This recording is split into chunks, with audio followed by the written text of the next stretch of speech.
Yeah, good morning, everybody. Thank you very much for the invitation to share a little bit of our experiences. During the next minutes, I will try to introduce our approach of the so-called process mapping in the field of crisis management. When we started the development of these maps, our objective was, as the title of my presentation told you, to widen the perspective from a more or less pure emergency response scheme to a proactive and holistic crisis management. My aim today is to show you the methodological background and the structure of these maps at a glance.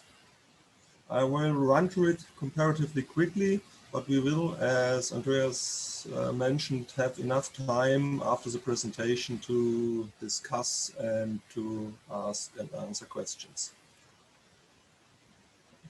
Okay, my department and me are working now for about 20 years in crisis management. And as we are an Institute for Applied Sciences, we are doing both research and practice in that field. Over the past years, we identified a pattern of behavior of actors in the forest field when it comes to a crisis case.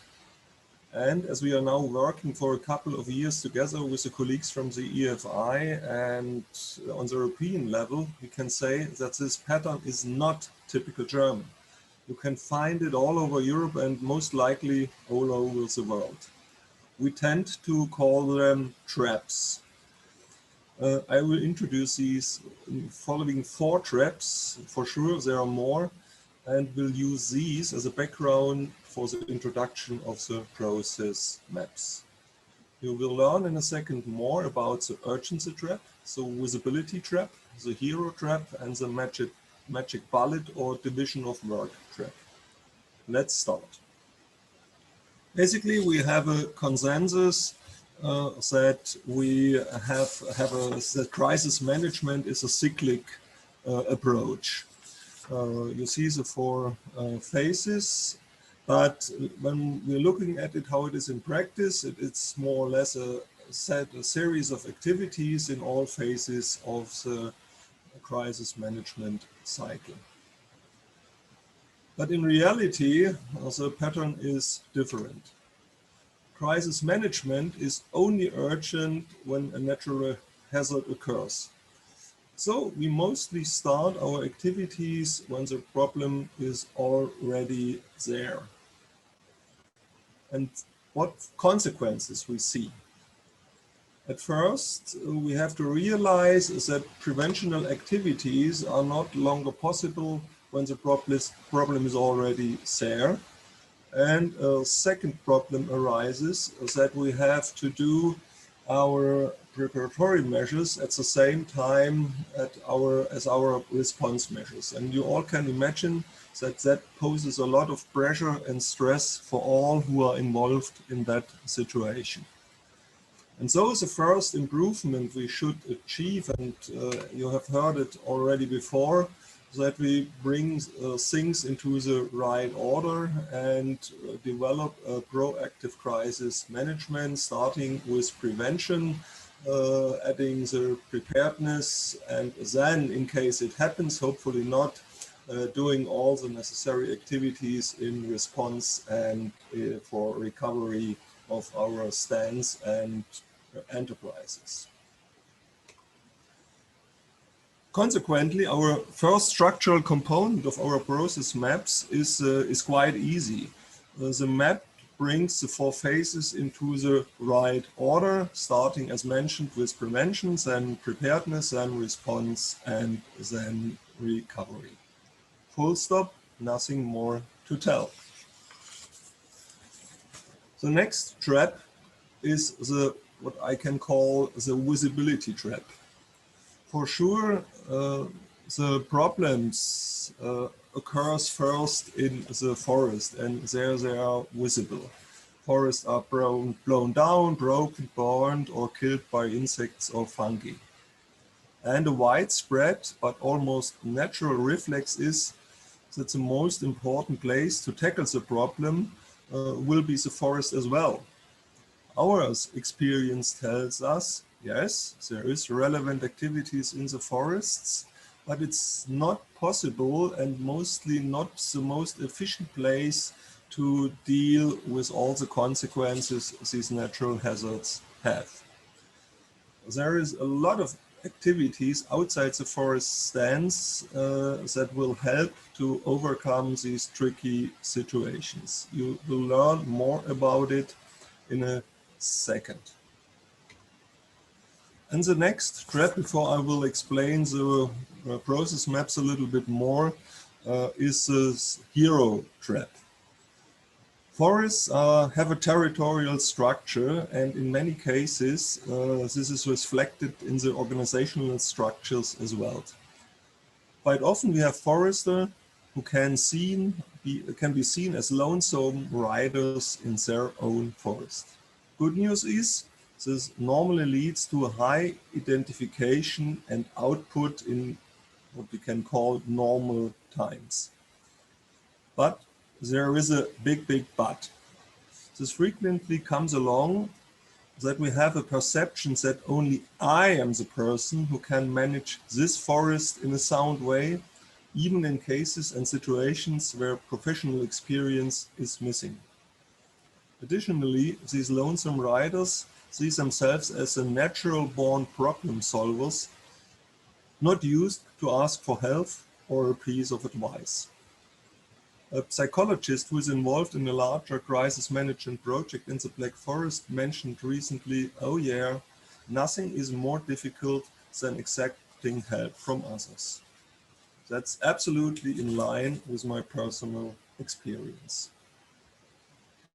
And so we try to reflect the visibility and hero trap in the structure of our maps as well. For sure, we have the stand level as one field of activities. We are all used to it. And as you can see, there is silvicultural activities, traditional pest management activities on that level, and we have to do that. But there is more. In addition, we added a so-called institutional level. This can be forest enterprises, property or administration, etc. And we added as well a societal or policy level to our map. And immediately you have a lot of more useful activities inside. There is no need to discuss this further because you will learn in a moment that this small set of activities is only a smaller share of all things that can be done in crisis management. Okay, next structural component is that we have 3 levels of actors and activities for our maps.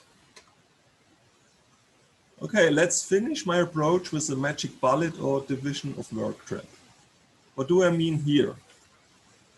At the beginning, I reduce the map to the response phase and use the bark beetle as an example.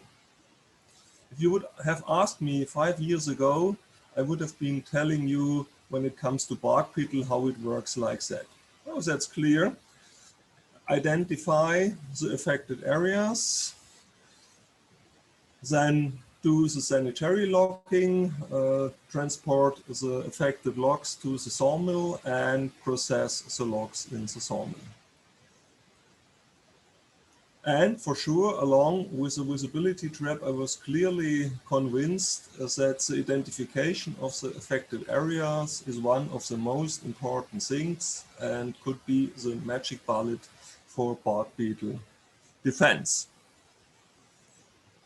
But what happens if the identification capacity is higher than the capacity of sanitary logging? If the transportation capacity is lower than your ability to process the timber inside the forests, and if the sawmilling capacity is lower than your transportation capacity, then it won't work. What can you do? You're looking for bypasses. In our case, this could be, as one of other solutions, the storage of timber in wet lumber yards.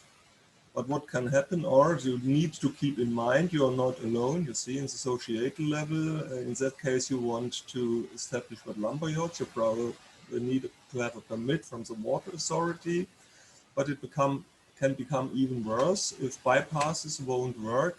You will realize that you're not able to solve the problem completely, and in that case, it could become necessary as a second sort of bypass to develop a communication strategy to tell people that they had get used to dead forests at least for a while.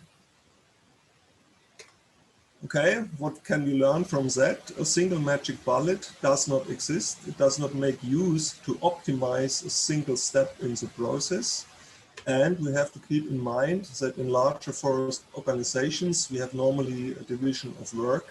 And if you don't have interdepartment planning and crisis communication, you will have a completely insufficient crisis management. But it's absolutely not helpful that at a single level, be it in the forest district level, there's a lot of work if that cannot be performed later on downstream the process chain. And so we integrated additional components in our process maps. We clearly want to show the interdependencies between single steps in the crisis management, individual activities. We integrate alternatives or bypasses for typical or traditional process steps, and we are able to highlight preconditions and constraints in our maps. That can help notably, and so SERP's structural component is a visualization of pathways, bypasses, and preconditions and constraints, so that everybody can see how the whole process can work. And finally, I want to show you how such a process map, in this case, this is a bark beetle process map in the present stage, looks like. What you can see here, we are not able to discuss the details, and it's not the plan. So far we identified about 19 process steps. 1/3 of these activities or process steps is in each level. You see the different levels are of equal importance, and you can see multiple links and interdependencies between the individual process steps. And we are now working for 2 years with these methods, and we can say that we used it several times in different workshops with various stakeholder groups, nationally and internationally. We really can say that they are able to visualize the contribution and role of the individual actors in that field, and it becomes very evident what the consequences of inactivity and refusal of activities, be it the use of pesticides or be it a permit for wet lumberyard, can have. Yes, that was a short insight in one of our approaches, how to bring people together in order to develop a more proactive and more forward-looking crisis management. That's all. I thank you very much, and I'm open for your questions and remarks. Thank you, Christoph, for this very interesting presentation. I've been involved in some way also in this, so I have at least some knowledge of the work you have been doing. I find it extremely interesting to especially reflect on these different levels along the crisis management cycle. Still looking, maybe it was a lot to digest for the participants, so I do hope we still get some questions in. Maybe I would have one to start off. you said you had actually tested, I think it was with the bark beetle process map, that with different stakeholder groups. I read here also that you said in workshops and so on. So could you maybe reflect a little bit how you actually approach that?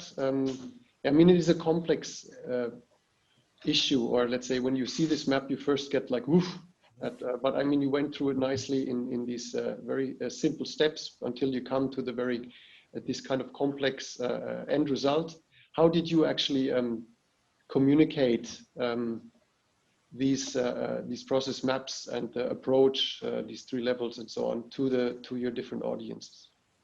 Normally, if it's a workshop, and mostly it is a workshop, we will print it on large posters or using those pin boards, and then we run through the whole process with the whole group, just introducing the steps, asking them, do you have an initial step? Is this step or this activity meaningful in this present situation? And in many cases it is, and many others is not. And then we are having an open discussion with all the participants. And as you said, at the very beginning, they're all very confused, and I don't see what's the sense of it. But we got feedback in many times at the end of the workshop. Oh, it's very helpful. Now I understand what my role is, how complex it is, that there is interdependencies. It takes you at least half a day or a day to make it clear.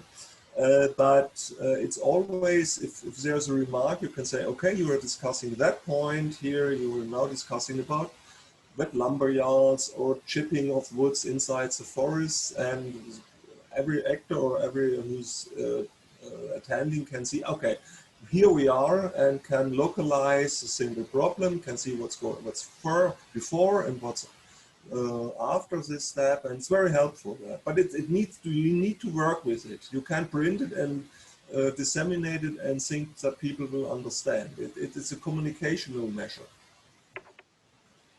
Thanks, Christoph.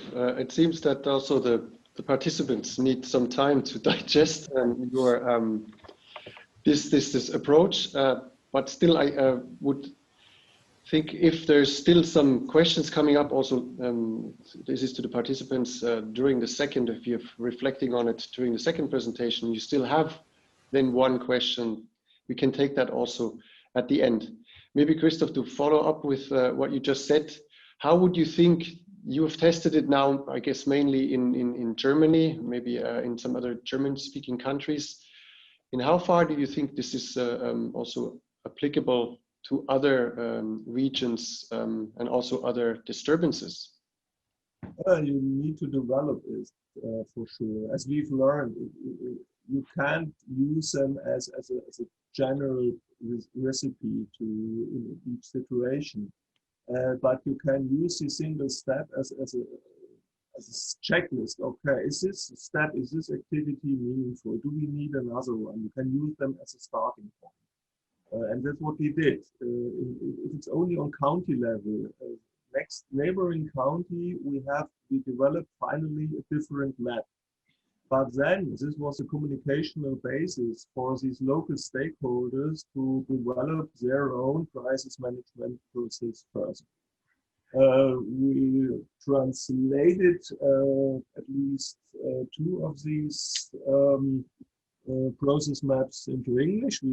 Whoever is interested can ask us, but everybody needs to keep in mind it's only a starting point for own deliberations on how it could work in the special context. And yes, and so I don't know, I guess the fire map is under construction in the EFI, hopefully it is.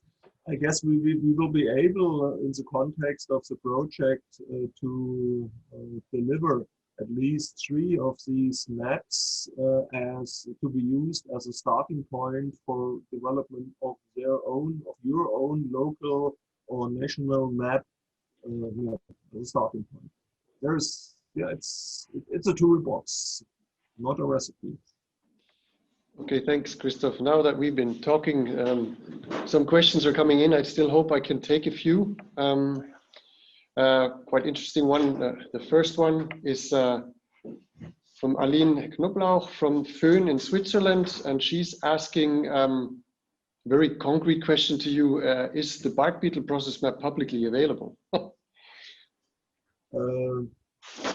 Publicly not, you can download it so far. As mentioned, it's still under construction, but everybody is invited to send us an email, and then everybody will get the present stage we have. What we can do is maybe post, we have of course your contact details, and so if Aline is interested, she can, I'm sure, contact you directly also if she would not find.